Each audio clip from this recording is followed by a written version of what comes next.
Assalamualaikum semuanya. Sebelum video dimulai, tolong dibantu pencet tombol subscribe-nya agar saya lebih semangat membawakan konten untuk teman kalian. Ngopi, dan jika sudah, mari kita mulai ceritanya. Menteri Sosial Republik Indonesia, seorang pria parubaya dengan sorot mata tajam namun penuh kebijaksanaan, duduk termenung di balik meja kayu jatinya yang besar. Ruang kerjanya di gedung kementerian terlihat megah, dengan rak-rak buku tersusun, rapi di dinding dan berbagai penghargaan tertata dalam lemari kaca. Namun segala kemewahan itu tak mampu mengusir kegelisahan yang telah lama mengendap di hatinya. Sejak pertama kali menjabat, ia telah bertekad untuk mengentaskan kemiskinan dan meningkatkan kesejahteraan rakyat. Ia sering turun ke lapangan, berdialog dengan masyarakat, dan menyaksikan langsung penderitaan yang mereka alami. Namun setiap kali ia kembali ke kantor dan menerima laporan dari bawahannya, ia merasa ada sesuatu yang hilang. Data yang ia baca hanya angka-angka dingin yang tidak benar-benar menggambarkan kenyataan di lapangan. Suatu sore, ia duduk sendirian di ruangannya, merenungi sebuah berita yang terpampang di layar komputernya. Sebuah laporan investigasi menyoroti bagaimana banyaknya pengemis di jalanan. Tidak semua karena keterpaksaan, tetapi juga karena sistem yang tidak berpihak pada mereka. Beberapa orang benar-benar membutuhkan bantuan, sementara yang lain justru terjebak dalam sindikat yang memanfaatkan kelemahan sistem sosial. Mata menteri itu menyipit, jemarinya mengetuk-ngetuk meja dengan ritme lambat. Ia berpikir keras. Selama ini, ia telah menerima berbagai masukan dari bawahannya, akademisi, hingga para aktivis sosial. Namun, bagaimana jika semua itu belum cukup? Bagaimana jika ia harus mengalami sendiri kehidupan mereka untuk benar-benar memahami gagasan? Itu muncul begitu saja, liar, berbahaya, tetapi juga sangat masuk akal. Jika ia ingin memahami kehidupan para pengemis dan pemulung dengan lebih baik, maka ia harus menjadi salah satu dari mereka. Ia harus turun ke jalan, bukan sebagai pejabat, bukan sebagai pengamat, tetapi sebagai bagian dari mereka. Ia menarik napas dalam-dalam. Ide ini gila, tetapi bukankah reformasi sosial membutuhkan langkah yang berani? Malam itu, ia memutuskan untuk menyusun rencana. Tidak boleh ada yang tahu, termasuk ajudan, staf kementerian, atau keluarganya sendiri. Ia akan menyamar, menghilang dari kehidupan nyamannya, dan menjelajahi kerasnya kehidupan jalanan di Jawa Timur, salah satu provinsi dengan angka kemiskinan yang masih cukup tinggi. Selama beberapa hari berikutnya, ia mempersiapkan diri. Ia meminta salah satu asistennya, tanpa menjelaskan alasan sebenarnya, untuk menyediakan pakaian lusuh, sandal jepit yang sudah usang, dan sebuah kantong plastik yang tampak kumal. Ia juga melatih dirinya untuk berbicara dengan nada yang lebih lemah dan sedikit tergagap, agar tidak dikenali dari suaranya yang biasa terdengar tegas di depan publik. Setelah semua persiapan selesai, ia menghilang dari kantor tanpa jejak. Pagi itu, udara Jawa Timur terasa hangat meski matahari belum sepenuhnya meninggi. Menteri Sosial, yang kini telah melebur dalam identitas barunya sebagai seorang pengemis, berdiri di pinggir jalan dengan perasaan campur aduk. Tubuhnya terasa asing dalam balutan pakaian lusuh yang penuh tambalan, celana panjang yang sudah koyak di beberapa bagian, serta sandal jepit tipis yang nyaris tak lagi berbentuk. Ia berdiri di tepi sebuah persimpangan besar, di mana arus lalu lintas mengalir deras tanpa henti. Sepeda motor melaju dengan kecepatan tinggi, mobil-mobil pribadi melintas dengan kaca tertutup rapat, dan angkutan umum berhenti sejenak untuk menurunkan serta menaikkan penumpang. Sesekali, bunyi klakson bersahutan bercampur dengan teriakan para pedagang kaki lima yang menawarkan dagangan mereka di trotoar. Menteri itu menarik napas dalam-dalam, mencoba menenangkan debaran jantungnya yang tiba-tiba berdetak lebih kencang. Selama ini ia selalu mengamati kehidupan jalanan dari balik jendela mobil dinasnya yang berpendingin udara. Ia sering melihat pengemis duduk di trotoar, menadahkan tangan dengan wajah penuh harap, sementara para pengguna jalan memilih untuk mengabaikan atau sekadar memberikan beberapa lembar uang kecil sebelum lampu lalu lintas kembali hijau.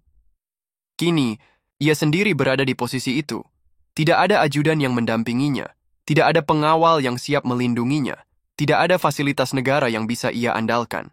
Hanya dirinya sendiri dan kenyataan pahit yang harus ia hadapi. Dengan tangan gemetar, ia perlahan-lahan duduk di trotoar, merapatkan tubuhnya ke dinding bangunan tua yang penuh dengan coretan. Di depannya, ia meletakkan sebuah kaleng bekas yang ia temukan di tempat sampah tadi pagi. Kaleng itu berkarat di beberapa bagian, tetapi masih cukup kokoh untuk menampung beberapa keping uang receh jika ada orang yang berbaik hati memberikannya. Ia menundukkan kepala, berusaha menyesuaikan diri dengan peran barunya. Namun, rasa malu mulai menjalari tubuhnya. Sebagai seorang pejabat negara, ia terbiasa berbicara di depan publik, berdiri tegap dengan penuh wibawa di podium, menyampaikan pidato dengan suara lantang. Kini, ia hanya seorang pria lusuh yang duduk di jalanan, menunggu belas kasihan orang lain. Beberapa menit berlalu, tetapi tak ada satu pun orang yang memperhatikannya. Sebagian besar pejalan kaki hanya melewatinya begitu saja, seolah-olah ia tidak ada. Beberapa menoleh sekilas, lalu buru-buru mengalihkan pandangan. Bahkan, ada yang dengan sengaja menjaga jarak seakan takut terkontaminasi oleh keberadaannya. Perlahan, ia mulai memahami sesuatu. Pengemis bukan hanya bergulat dengan kemiskinan, tetapi juga dengan rasa tidak terlihat. Mereka ada di tengah keramaian, tetapi tidak diakui sebagai bagian dari masyarakat.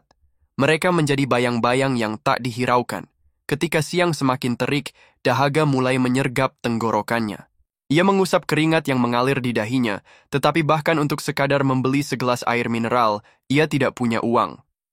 Lalu, untuk pertama kalinya dalam hidupnya, ia merasakan kelaparan yang sesungguhnya. Perutnya mulai berbunyi, sebuah protes alami dari tubuhnya yang terbiasa dengan makanan bergizi dan jadwal makan yang teratur. Ia menelan ludah, mencoba mengabaikan rasa lapar itu, tetapi semakin lama, sensasi kosong di perutnya semakin menyakitkan. Matahari semakin tinggi, dan ia mulai merasa pusing karena kurangnya asupan makanan. Di seberang jalan, ia melihat seorang pedagang gorengan dengan gerobaknya. Bau pisang goreng dan tahu isi menyeruak ke udara, menggoda inderanya yang kini menjadi lebih peka terhadap makanan. Ia ingin sekali mendekat dan membeli sesuatu, tetapi kantongnya kosong. Sebuah pertanyaan muncul di benaknya. Bagaimana para pengemis lain bertahan setiap hari? Di sudut persimpangan, ia melihat seorang pria tua yang juga mengenakan pakaian kumal, tetapi tampak lebih berpengalaman dalam hidup di jalanan. Pria itu tidak hanya menadahkan tangan, tetapi juga berinteraksi dengan orang-orang, berbicara dengan nada memohon, dan sesekali tersenyum meski bibirnya terlihat pecah-pecah karena dehidrasi. Menteri itu mengamati dengan seksama. Ada sebuah pola yang terjadi. Orang-orang lebih cenderung memberikan uang kepada pengemis yang terlihat lebih aktif dan memiliki ekspresi memohon, dibandingkan dengan mereka yang hanya duduk diam menunggu. Dengan hati-hati, ia mencoba meniru cara pria tua itu. Ia menatap orang-orang yang lewat, mencoba menarik simpati mereka, tetapi tetap tidak ada yang berhenti. Ia mulai merasa frustrasi, hingga akhirnya seorang perempuan paruh baya dengan tas belanja di tangannya berhenti sejenak. Ia merogoh kantongnya, lalu mengeluarkan uang Rp2.000 dan menjatuhkannya ke dalam kaleng. "Semoga berkah ya Pak," gumamnya sebelum melanjutkan langkah. Menteri itu terdiam, memandangi uang receh di dalam kaleng dengan perasaan yang sulit dijelaskan. Rp2.000. Jumlah yang sangat kecil baginya sebelum ini. Tetapi di jalanan, uang sekecil itu bisa menjadi penyelamat bagi mereka yang kelaparan.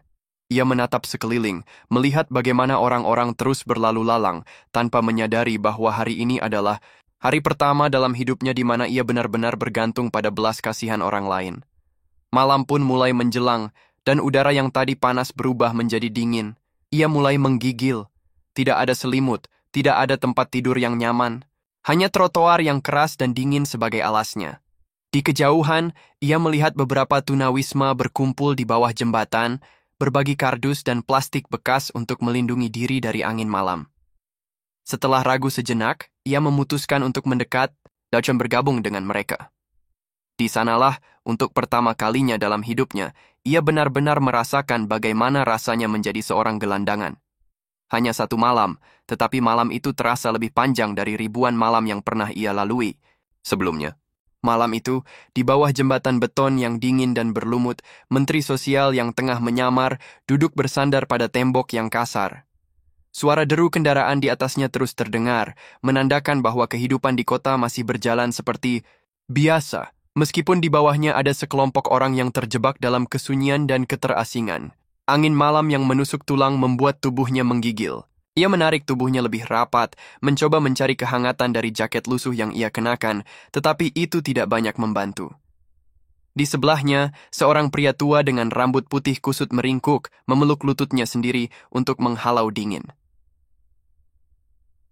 Dari kegelapan, seorang pria lain mendekat. Wajahnya terlihat kasar, dengan kumis tebal dan mata yang menatap tajam. Ia membawa sebuah karung besar di pundaknya, karung yang tampak berat dan penuh dengan sesuatu. Baru di sini, suara serak pria itu terdengar, nyaris tenggelam dalam bising kendaraan di atas mereka. Menteri itu menoleh, menatap pria yang berbicara padanya. Ia mengangguk pelan, masih menjaga perannya sebagai seorang pengemis yang baru saja jatuh ke jalanan. Pria itu duduk di sampingnya, membuka karungnya, dan mengeluarkan sesuatu. Ternyata itu adalah beberapa bungkus makanan sisa yang masih terbungkus plastik. Tanpa berkata banyak, ia menyodorkan satu bungkusan ke arah menteri.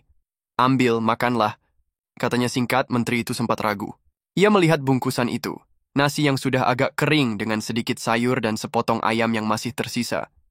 Di masa lalunya, ia tidak akan pernah menyentuh makanan seperti ini.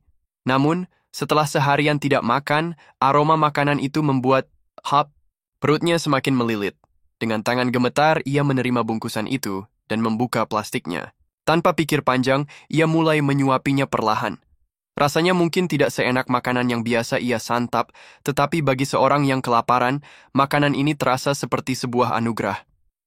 Pria itu tersenyum kecil, lalu mulai makan dari bungkusan lain yang ia ambil dari karungnya. Mereka makan dalam diam, hanya ditemani suara angin yang berhembus dan sesekali lolongan anjing dari kejauhan. Setelah beberapa saat, pria itu akhirnya bersuara lagi. "Namaku Darto," katanya, masih mengunyah makanannya dengan perlahan. "Aku seorang pemulung." Menteri itu menelan makanannya dan mengangguk pelan. Aku hanya orang yang jatuh ke jalanan," katanya dengan suara lemah, tetap menjaga penyamarannya. Darto mengamati wajahnya sesaat, lalu tertawa kecil. "Kau kelihatan seperti orang yang baru pertama kali tidur di jalanan. Aku tahu dari caramu menduduk, caramu makan, dan caramu melihat orang-orang." Menteri itu terdiam.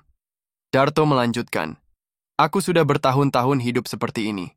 Memulung sampah, mencari barang bekas yang masih bisa dijual, tidur di trotoar atau di bawah jembatan. Aku sudah biasa. Tapi kau? Aku rasa kau belum lama di sini." Menteri itu tetap diam, tidak ingin memberikan terlalu banyak informasi tentang dirinya. Darto menghela napas. "Tidak apa-apa, aku tidak akan bertanya terlalu banyak. Aku hanya ingin kau tahu satu hal. Hidup di jalanan ini keras. Tidak ada belas kasihan, tidak ada kepedulian. Jika kau tidak bisa bertahan, kau akan tenggelam." Menteri itu menatap pria di sampingnya dengan penuh rasa hormat. Dalam kegelapan malam, di bawah jembatan yang dingin ini, ia menyadari satu hal yang tidak pernah ia temukan dalam laporan-laporan resmi yang ia baca di kantornya. Solidaritas di antara mereka yang hidup di jalanan. Darto bisa saja menyimpan makanan itu untuk dirinya sendiri, tetapi ia memilih untuk berbagi. Di dunia yang tidak peduli pada mereka, para pemulung, pengemis, dan gelandangan harus saling menjaga agar tetap bertahan. Menteri itu mulai menghabiskan lebih banyak waktu dengan Darto. Setiap pagi, pria itu bangun sebelum matahari terbit, mengambil karungnya, dan berjalan menyusuri jalan-jalan kota untuk mencari barang bekas yang bisa dijual. "Jika kau hanya duduk, meminta-minta, kau mungkin bisa mendapatkan beberapa receh," kata Darto suatu hari. "Tapi itu tidak cukup untuk bertahan hidup. Lebih baik bekerja, meskipun pekerjaan itu adalah memulung sampah." Menteri itu mengamati cara Darto bekerja. Ia memilah botol plastik, kaleng bekas, kardus, dan berbagai jenis sampah lain yang masih memiliki nilai jual. Darto tidak hanya asal mengambil sampah.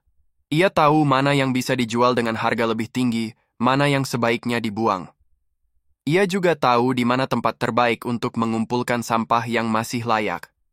Tanpa sadar, menteri itu mulai ikut membantunya. Ia berjalan, mengikuti Darto, mengangkat karung yang berat, dan mulai memahami betapa kerasnya hidup sebagai pemulung. Tangan-tangannya yang dulu hanya terbiasa memegang pena dan dokumen kini mulai kotor oleh debu dan keringat. Tubuhnya yang biasa duduk di kursi empuk kini merasakan pegal akibat berjalan jauh sambil membawa beban berat. Namun, anehnya ia tidak merasa menyesal. Setiap hari mereka berjalan berjam-jam, melewati gang-gang kecil, mendatangi tempat pembuangan sampah, dan sesekali bersaing dengan pemulung lain untuk mendapatkan barang-barang yang masih berharga. Darto tidak hanya mengajarinya cara bertahan hidup, tetapi juga memberikan pelajaran berharga tentang ketabahan, kerja keras, dan harga diri. Suatu sore, setelah mengumpulkan cukup banyak barang, mereka membawa hasilnya ke tempat pengepul. Pemilik tempat itu menimbang barang-barang mereka, lalu menyerahkan beberapa lembar uang lusuh sebagai bayaran. Menteri itu melihat uang di tangannya. Jumlahnya tidak seberapa dibandingkan dengan gaji yang biasa ia terima sebagai pejabat negara, tetapi ia merasakan kebanggaan yang aneh. Ini adalah uang pertama yang ia peroleh dengan kerja keras di jalanan. Darto menepuk bahunya. "Kau belajar cepat," katanya sambil tersenyum. "Tidak buruk untuk seorang pemula." Menteri itu hanya tersenyum tipis. Di dalam hatinya, ia mulai memahami sesuatu yang sangat penting. Kemiskinan bukan hanya soal kurangnya uang, tetapi juga tentang sistem yang tidak memberikan peluang yang adil bagi mereka yang ada di bawah. Ia semakin yakin bahwa tugasnya sebagai Menteri Sosial bukan sekadar memberikan bantuan, tetapi juga menciptakan kesempatan bagi orang-orang seperti Darto untuk hidup lebih baik. Namun, ia belum tahu bahwa dalam waktu dekat, hidupnya dan hidup Darto akan berubah selamanya. Hari-hari berlalu, dan Menteri Sosial yang masih dalam penyamarannya semakin memahami kerasnya hidup di jalanan. Ia telah mengalami sendiri bagaimana rasanya menahan lapar, bertahan dari hujan tanpa atap, serta menghadapi tatapan dingin dari orang-orang yang menganggap para gelandangan sebagai sampah masyarakat. Namun di balik semua itu, ia juga menemukan kehangatan yang tidak pernah ia duga. Kehangatan dari sesama orang jalanan yang saling membantu, seperti Darto, pria pemulung, yang telah menyelamatkannya dari kelaparan, telah menjadi gurunya dalam memahami kehidupan yang sesungguhnya. Di balik wajahnya yang keras dan tangannya yang kasar, ada seorang pria dengan hati yang besar dan prinsip yang kuat. Suatu hari setelah mengumpulkan cukup banyak barang bekas untuk dijual, mereka duduk di bawah pohon di dekat tempat pengepul. Darto menyerahkan uang hasil kerja mereka kepada menteri yang masih ia anggap sebagai pengemis biasa. "Ambil ini," kata Darto. "Gunakan untuk makan atau membeli sesuatu yang bisa membuatmu bertahan." Menteri itu menatap uang di tangannya, merasa hatinya semakin berat. Selama ini, ia hanya mengenal kemiskinan dari angka-angka di laporan resmi dan presentasi di ruang rapat. Namun, sekarang ia melihat langsung bagaimana seseorang yang miskin, sekalipun masih bersedia berbagi dengan orang lain, ia menarik napas dalam-dalam. Sudah waktunya ia mengakhiri penyamarannya. Malam itu, setelah Darto tertidur, Menteri bangkit dari tempatnya dan berjalan menuju sebuah bangunan kecil di sudut kota, tempat di mana ia menyimpan ponselnya yang selama ini ia sembunyikan. Dengan tangan gemetar, ia menyalakan perangkat itu dan segera menghubungi ajudannya. "Aku butuh kau menjemputku besok pagi," katanya singkat. Dan bawa beberapa orang dari dinas sosial. Keesokan paginya, ketika langit masih kelabu, sebuah mobil mewah berhenti di dekat tempat Darto biasa beristirahat. Beberapa pria berseragam turun dari kendaraan, membuat orang-orang jalanan di sekitar menatap dengan waspada. Darto, yang sedang duduk di tepi jalan sambil memperbaiki karungnya, mengangkat kepalanya dengan bingung. Ia melihat pria yang selama ini ia kira sebagai pengemis berjalan menuju mobil itu, dan yang lebih mengejutkan, orang-orang berseragam itu menundukkan kepala dengan hormat kepadanya. Darto terdiam. Menteri itu berbalik, menatap Darto dengan penuh rasa terima kasih. "Maafkan aku, Darto," katanya dengan suara yang lebih berwibawa dari sebelumnya. "Aku belum sempat memberitahumu siapa aku sebenarnya." Darto tidak berkata apa-apa, hanya menatap pria yang selama ini ia anggap sebagai kawan seperjuangan di jalanan. Menteri itu melanjutkan, "Aku adalah Menteri Sosial. Aku turun ke jalan untuk memahami sendiri bagaimana kehidupan orang-orang sepertimu. Dan kau telah membantuku lebih dari yang bisa kubayangkan." Darto masih terpaku, mencoba mencerna semua yang baru saja ia dengar. Menteri itu melangkah mendekat, lalu mengulurkan tangannya. "Aku ingin mengubah hidupmu, seperti kau telah mengubah pandanganku tentang dunia ini."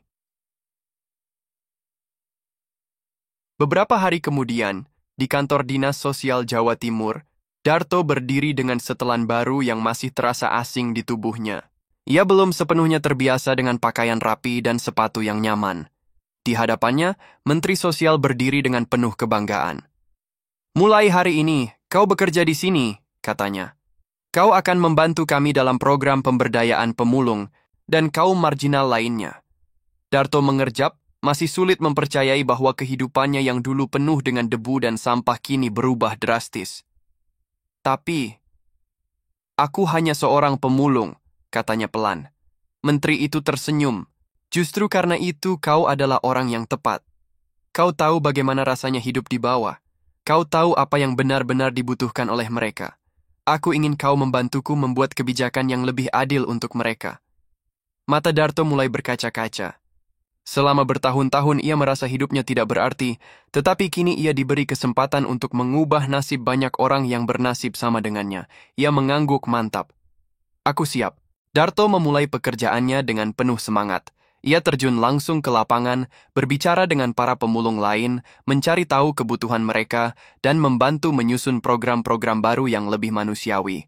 Dalam waktu singkat, program pemberdayaan yang ia jalankan mulai menunjukkan hasil. Para pemulung diberikan pelatihan kerja, tempat tinggal sementara, dan akses ke pendidikan bagi anak-anak mereka. Di balik semua itu, Menteri Sosial tetap mengawasi dari kejauhan, merasa puas bahwa penyamarannya di jalanan telah memberikan perubahan nyata bagi orang-orang yang benar-benar membutuhkan. Dan di suatu sore, ketika matahari mulai tenggelam, Darto berdiri di depan kantor dinas sosial, menatap ke arah jalanan yang dulu pernah menjadi rumahnya. Ia tersenyum. Hidupnya telah berubah, tapi kini ia memiliki kesempatan untuk mengubah hidup orang lain.